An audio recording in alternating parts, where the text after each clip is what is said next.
En esta mañana de 2008 en Nueva York, el Central Park estaba lleno de gente paseando. Mary acompañaba a su amiga mientras leía. La brisa suave hacía susurrar las hojas de los árboles, cuando de repente un grito agudo rompió la tranquilidad de la mañana. Mary se dio cuenta de inmediato de que algo extraño ocurría a su alrededor. La multitud, que antes paseaba en pequeños grupos, parecía haber sido puesta en pausa. Todos se quedaron inmóviles, paralizados. Un olor extraño flotaba, y el miedo comenzó a apoderarse de sus corazones. Mary quiso buscar consuelo en su amiga, pero para su sorpresa, Claire también parecía presa de histeria, repitiendo la misma pregunta de antes. De repente, Claire sacó una horquilla y, sin mostrar emoción, se la clavó en el cuello. La muerte se propagó como un virus de contagio fulminante. Se propagó rápidamente. Comenzó en el Parque Central de Don Juan y se extendió a un sitio de construcción cercano donde el capataz bromeaba con sus trabajadores. Un estruendo interrumpió su conversación y bajo la mirada atónita del jefe, los obreros en la azotea empezaron a caer uno tras otro, como albóndigas. Moore era profesor de ciencias en una secundaria de Filadelfia. Recientemente, una noticia así apareció en el Times. Las abejas están desapareciendo en todo el país. Moore citó esta noticia para despertar el interés de los niños por la investigación científica. Sin excepción, las conjeturas de los estudiantes apuntaban a la contaminación ambiental, pero Moore creía que no se limitaba solo a eso. En la ciencia aún existen cosas que la humanidad no puede comprender. Para una buena investigación es necesario aprender a tener respeto por la naturaleza. Actualmente, la tragedia de Nueva York ha sido calificada oficialmente como un ataque terrorista. La noticia de que supuestamente se había liberado gas químico en Central Park se difundió rápidamente. Dada la gravedad de la situación actual, la escuela también suspendió la clase de Moore. La prioridad era evacuar a los estudiantes y enviarlos a casa, y reanudar las clases una vez que la crisis hubiera pasado. Julian no solo era el profesor de matemáticas de la escuela, sino también un buen amigo de Moore. Mientras todos en la escuela estaban ocupados evacuando, él utilizó el análisis matemático para asegurar que la probabilidad de que ocurriera un accidente en Filadelfia era muy baja. Sin embargo, no pudo resistirse a la insistencia de su madre, así que decidió invitar a la familia de Moore a ir juntos al campo para refugiarse. Emma es la esposa de Moore, pero últimamente su relación ha tenido problemas. Un hombre llamado Joey la acosa constantemente, lo que la tiene muy angustiada, aunque Moore no sabe nada al respecto. Al volver a casa, él apuró a su esposa para que preparara el equipaje y luego fue a la estación para encontrarse con Julian. En la sala de espera, la multitud se agolpaba. La gente se reunía para seguir de cerca los últimos avances del incidente. Las noticias informaban que los científicos ya habían confirmado que el gas tóxico era un compuesto natural, y todos escuchaban atentamente. Todos se pusieron muy preocupados. El anuncio por altavoz de la llegada del tren interrumpió los pensamientos de Moore. Sin embargo, Julian solo había traído a su hija Jess. Su esposa, Yvette, se había retrasado en el tráfico, así que tuvieron que irse sin ella. Justo después de que Moore y los demás salieran de Filadelfia, ocurrió un incidente. Una ráfaga de viento sopló y la temperatura descendió varios grados de inmediato. Las personas que hasta hace un momento caminaban quedaron inmóviles, como si se les hubiera puesto un punto final. El sonido de los disparos fue el primero en romper la quietud del aire. Los policías cayeron al suelo, y luego la pistola pasó de mano en mano entre la multitud, como si fuera un testigo en una carrera de relevos. Los disparos continuos anunciaron que Filadelfia ya había caído bajo el ataque del gas venenoso. La tragedia de Filadelfia pronto llegó a oídos de todos. Dentro del vagón, el ambiente se volvió caótico de inmediato. La gente, por un lado, se sentía afortunada de haber escapado de la tragedia, pero por otro, no podía evitar temer hasta cuándo terminaría este desastre. Cuando se extendiera por todo el país, serían capaces de salvarse. Por suerte, Julian aún podía comunicarse con su esposa. Sin embargo, debido a la situación repentina, Yvette no tuvo tiempo de pensar y solo pudo tomar cualquier coche para marcharse. En ese momento iban de camino a Princeton. Pero la buena racha no duró mucho. El tren se detuvo repentinamente en un pequeño pueblo de Pensilvania. El motivo fue que la tripulación no podía comunicarse con la sala de control, así que por seguridad tuvieron que suspender temporalmente el servicio.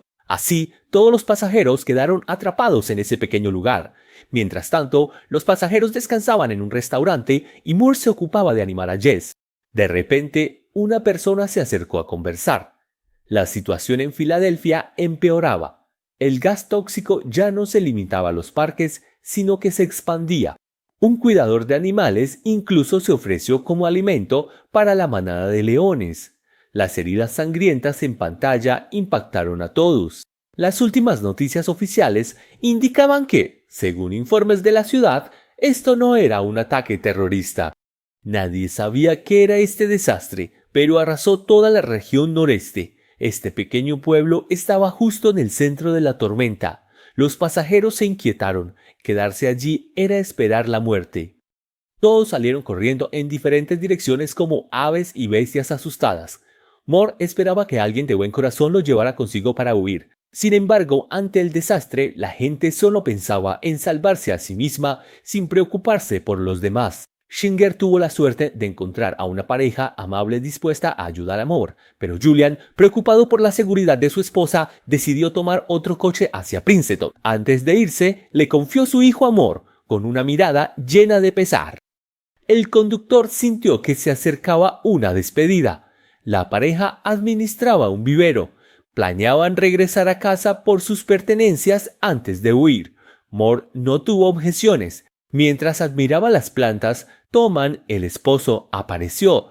Por su experiencia con plantas, tenía una comprensión de este incidente diferente a la de la mayoría. En realidad, las plantas pueden reaccionar a los estímulos externos. Tal vez las sustancias químicas que liberan sean precisamente la causa de este desastre. Mientras tanto, en el interior del coche reinaba un silencio sepulcral. Los rostros de todos estaban demacrados y sus corazones llenos de temor ante el incierto futuro. De repente, una serie de cadáveres colgando de las copas de los árboles apareció ante sus ojos. La chica gritó asustada. Ni siquiera la luz del sol podía disipar la oscuridad en sus corazones. Julian se esforzó por calmarla y al mismo tiempo ordenó a todos que taparan las rejillas de ventilación, pero el sonido del viento seguía colándose en sus oídos. Resultó que el techo solar se había agrietado, dejando una pequeña rendija por la que entraba un rayo de luz tan deslumbrante como amenazador. El gas venenoso, invisible e intangible, mataba sin dejar rastro. Pero Julian sabía que su viaje terminaba aquí. El coche aceleró bruscamente y se estrelló contra un árbol. Bajo la fuerza del impacto, los cuerpos fueron arrojados por la ventana como muñecos de trapo. Después de bajarse, Julian recogió un trozo de vidrio y se cortó la muñeca. Mientras tanto, Moore y los demás aún no sabían nada de esto. Estaban caminando hacia el mapa, listos para abandonar el centro del accidente. Pero a lo lejos, en el suelo, yacían cadáveres esparcidos por todas partes. Los cadáveres detuvieron el avance. El camino no era seguro. Dieron la vuelta, tomaron un sendero secundario. En una bifurcación se encontraron con personas que huían. Descubrieron con tristeza que toda la zona había sufrido la misma desgracia. No había escapatoria. John, del ejército, dio un paso al frente y pidió a todos que permanecieran en el lugar y esperaran instrucciones. Pero lo peor aún estaba por venir. En ese momento, Moore se dio cuenta de que había perdido contacto con Julian. Por suerte, una madre logró comunicarse con su hija en Princeton y todos se apresuraron a escuchar cómo estaba la situación allí. Sin embargo, la suerte no favoreció a nadie. A través del teléfono, Moore se enteró de que Princeton ya había caído e incluso la joven que había sobrevivido no pudo resistir el ataque del gas venenoso. Entre los sollozos de la madre, la chica rompió la ventana de un golpe. Saltó por la ventana y del destino de Julian ya no hacía falta decir nada. El sol brillaba cálidamente sobre su cuerpo, pero Moore, abrazando a Jess, solo sentía un frío helado en su corazón. A partir de hoy, él ya no tenía a su mejor amigo, y la niña se había quedado sin padre. En este vasto mundo, solo quedaba esta pequeña y solitaria criatura. Moore se prometió en silencio que cuidaría de Jess, pase lo que pase. Moore rápidamente se recompuso y discutió el plan con John.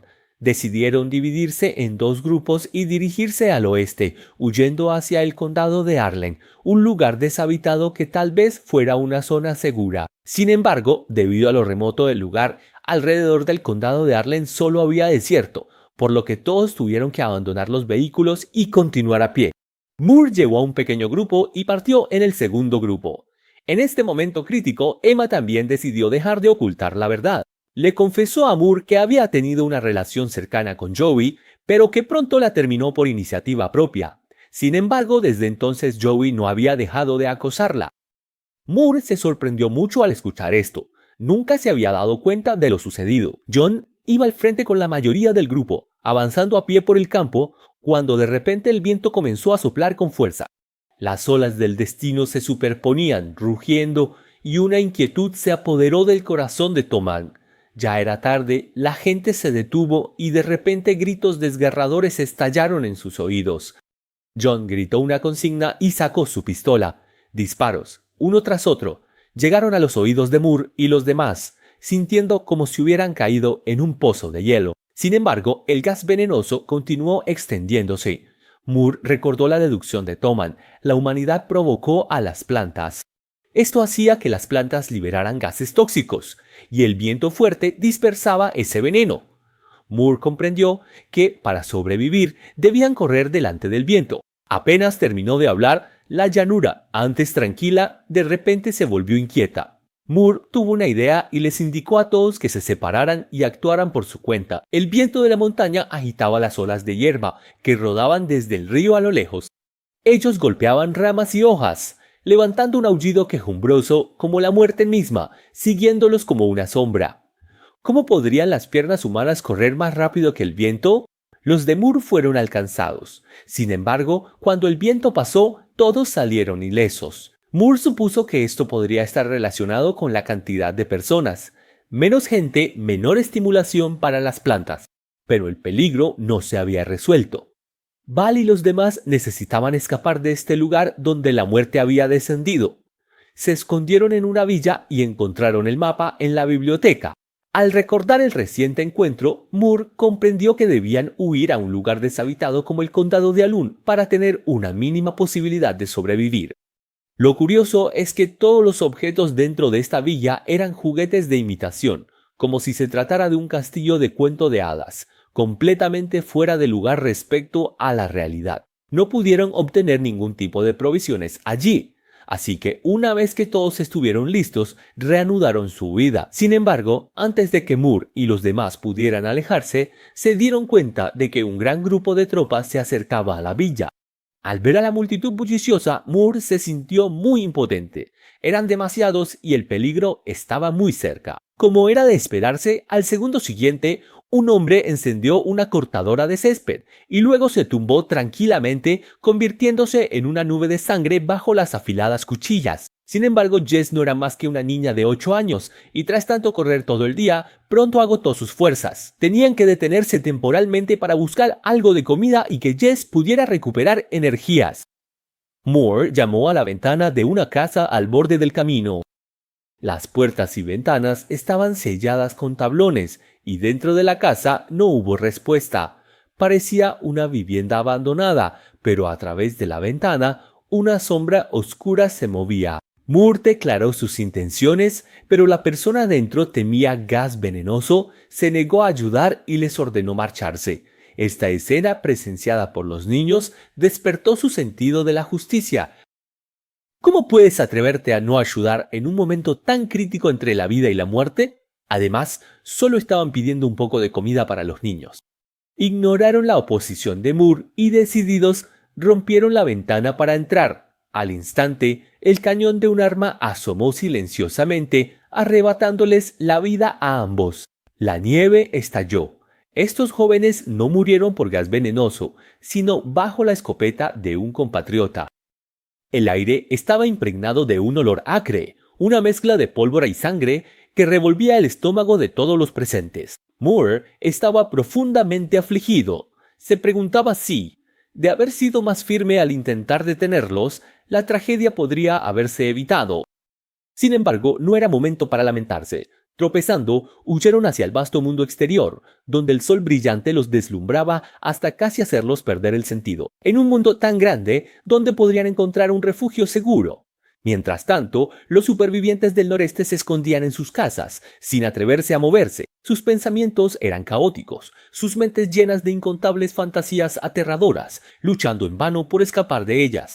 Nadie podía escapar de la desgracia y la maldición. La situación de este desastre se volvía cada vez más grave. Expertos estimaban que, con el paso del tiempo, el número de personas necesarias para desencadenar el gas venenoso iba disminuyendo. Tal vez en algún momento, incluso si solo quedara una persona, También sería atacada por el gas. Moore y sus dos compañeros no sabían nada de esto. Seguían buscando ansiosamente un lugar apartado. En ese momento, una antigua casa peculiar apareció ante sus ojos. La casa había sido erosionada por el tiempo y su superficie estaba cubierta de musgo moteado. No había electricidad ni huellas de autos. Parecía una isla aislada donde solo el canto de los pájaros y el susurro del viento rompían el silencio. Moore y sus compañeros estaban intrigados y emocionados. Sin embargo, la tragedia reciente aún estaba fresca, así que se acercaron con cautela. Por suerte, la dueña era una anciana. Los recibió con bastante amabilidad. La señora Jones llevaba mucho tiempo sin tener contacto con el mundo exterior, así que se sorprendió mucho al ver a los tres visitantes inesperados. Durante la cena, la señora Jones les habló sobre la casa y les contó que, en un radio de 100 kilómetros, ella era la única habitante. En el patio trasero hay un almacén refrigerado y bajo tierra un pasadizo secreto conecta con la casa, por lo que las personas pueden oírse como si estuvieran en la misma habitación. La anciana cambió de tema y les preguntó a Moore y Emma sobre su historia de amor. Los dulces recuerdos del pasado acudieron a sus mentes, se miraron y sonrieron, y la brecha entre ellos comenzó a desvanecerse poco a poco, mientras el aroma del pan recién hecho flotaba en el aire, incluso en medio de ese momento de peligro. ¿No es dicha tener a tu ser amado a tu lado? De inmediato, el ambiente en la casa se llenó de una atmósfera alegre y relajada, hasta que un sonido seco rompió esa alegría. Resulta que el comportamiento de Jess, quien tomó la comida sin permiso, enfureció a Jones. El corazón de Moore, que antes estaba relajado, de repente se le subió a la garganta. Esta anciana, que parecía amable, en realidad era excéntrica. Moore quería contarle a la anciana sobre la situación del mundo exterior. Pero, para sorpresa de Moore, Jones la interrumpió. No quería saber nada sobre el mundo exterior, solo deseaba quedarse en su pequeño mundo y pasar el resto de su vida en soledad. El ambiente se volvió gélido de inmediato. Aunque Jones estaba muy molesto, su naturaleza bondadosa le obligó a acoger a los tres por una noche más. Quizás debido a los años de vida aislada, el carácter de la anciana se había vuelto sumamente excéntrico. Justo cuando Moore y Emma susurraban en voz baja, ella apareció silenciosamente detrás de ellos. Su rostro envejecido e inexpresivo, bajo la luz tenue, resultaba incluso un poco siniestro. La casa no tenía buen aislamiento acústico, y la anciana captó con agudeza el leve murmullo del aire cuando los dos bajaron la voz para conversar. Ella sospechaba que Moore y los demás estaban conspirando para matarla. Sin embargo, desde el punto de vista de Moore, tales sospechas eran completamente absurdas. Aunque no les agradaba mucho la anciana, seguían agradecidos de que los hubiera acogido. ¿Cómo podrían hacer algo así? Moore y los demás se durmieron inquietos. A la mañana siguiente, Moore se despertó y descubrió que Emma y el niño habían desaparecido. Buscó a ambos por la casa, pero accidentalmente entró en el lugar prohibido de Jones, donde en la cama yacía una muñeca vieja y desgastada. Jones, atraída por el ruido, llegó y, presa de una especie de histeria, creyó erróneamente que Moore intentaba robarle. La ira llenó sus ojos de venas rojas, y sus facciones se retorcieron en ese rostro envejecido. La anciana, indignada, se dio la vuelta y ordenó a todos que se marcharan. Moore intentó aclarar el malentendido y la siguió afuera, pero entonces notó que el comportamiento de Jones era extraño. La anciana, que antes estaba tan alterada, había perdido su furia y ahora se encontraba de pie entre la maleza. Recitaba una oración fúnebre y Moore, aterrorizado, se dio cuenta de que las hojas de los árboles empezaron a agitarse. Un fuerte viento se levantó, arremetiendo como una avalancha, acompañado de un chillido que se abalanzó hacia él. Asustado, Moore corrió de vuelta a la casa, cerró puertas y ventanas, pero en ese momento Jones se lanzó contra la ventana, rompiendo el cristal. Los fragmentos se incrustaron y la sangre cubrió su rostro. El viento huracanado se coló por la abertura rota, silbando fuerte, lo que asustó a Moore, quien se escondió en la cocina. Pero en ese momento escuchó las risas juguetonas de Emma y Jess. Recordó la cámara frigorífica que Jones le había mostrado y comprendió que ambos jugaban allí. Y rápidamente le recordó a Emma que cerrara bien puertas y ventanas. Tras presenciar la muerte de sus compañeros uno tras otro, Moore solo sentía un profundo cansancio. Afuera, el viento azotaba la llanura salvajemente. Ella estaba a salvo, escondida en una habitación, pero su corazón caía poco a poco en el abismo. La tragedia de Jones la llenaba de tristeza, y se daba cuenta de que la venganza de las plantas se volvía cada vez más poderosa. Ahora bastaba con que una sola persona estuviera presente para traer el gas venenoso.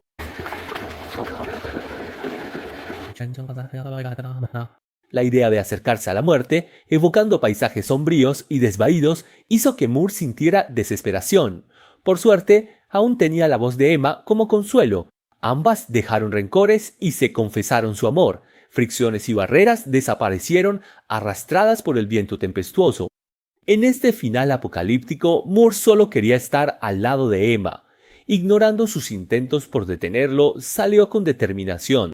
En ese momento, Emma también deseaba abrazar a su amado. El viento huracanado desordenaba sus cabellos mientras el estruendo rugía. Las ramas sacudidas, desgarradas en pedazos, interpretaron una elegía para estos dos amantes. Los tres entraron en el oscuro y húmedo trastero, esperando en silencio la llegada de la muerte. Sin embargo, para su sorpresa, no ocurrió nada. Lograron sobrevivir a este desastre y, tras regresar a la ciudad, sus vidas volvieron a la normalidad. Adoptaron a Jess. 3 meses después, Emma también logró quedar embarazada. Todo se estaba recuperando de manera ordenada. Un experto apareció en un programa de televisión para compartir el origen de la neurotoxina, confirmando que provenía de ciertas plantas. Estas plantas ya habían evolucionado, al igual que otros seres vivos, y, al percibir una amenaza, utilizaban sus propias armas bioquímicas para defenderse de los peligros externos. En cuanto a por qué ocurrió en la región noreste, el experto sostiene una visión pesimista. Esto es solo el comienzo, una advertencia inicial para la humanidad sobre la continua contaminación del medio ambiente. Justo cuando todos pensaban que el incidente ya había pasado, la tragedia volvió a golpear, de una manera idéntica al grito desgarrador de hace 3 meses. Ese grito parecía ser la señal para actuar, y la gente en las calles volvieron a quedarse inmóviles. Mientras las plantas portaban armas, el desastre regresó con fuerza. El fin de los tiempos es una película de ciencia ficción y catástrofes de 2008, que narra cómo el entorno de la Tierra, hogar de la humanidad, es destruido progresivamente y cómo los humanos sufren una feroz venganza de la naturaleza. Moore, para evitar el desastre, emprende un viaje de huida con sus amigos y familiares. En cuanto a la causa de este desastre, la película nunca da una respuesta precisa, pero a través de una serie de insinuaciones continuas ya nos deja claro que fue el ser humano quien rompió el equilibrio con la naturaleza, lo que provocó todo esto. El caso de la extinción de las abejas que Moore expone en clase es la mejor prueba de ello. La atmósfera de suspenso y terror de la película está muy bien lograda, sin recurrir a efectos especiales llamativos, sino utilizando el sonido ambiental de fondo. Se crea una atmósfera opresiva, donde, ante la amenaza que se acerca y el destino inevitable del que es difícil escapar, la humanidad avanza hacia la extinción. El viento, incoloro e invisible, se manifiesta a través del movimiento de las plantas. Es en este terror invisible donde se anuncia la llegada de la muerte. Al final, el desastre regresa y surge la pregunta: ¿podrá la humanidad, con la experiencia adquirida en la lucha anterior, sobrevivir esta vez? Los invitamos a dejar sus comentarios abajo.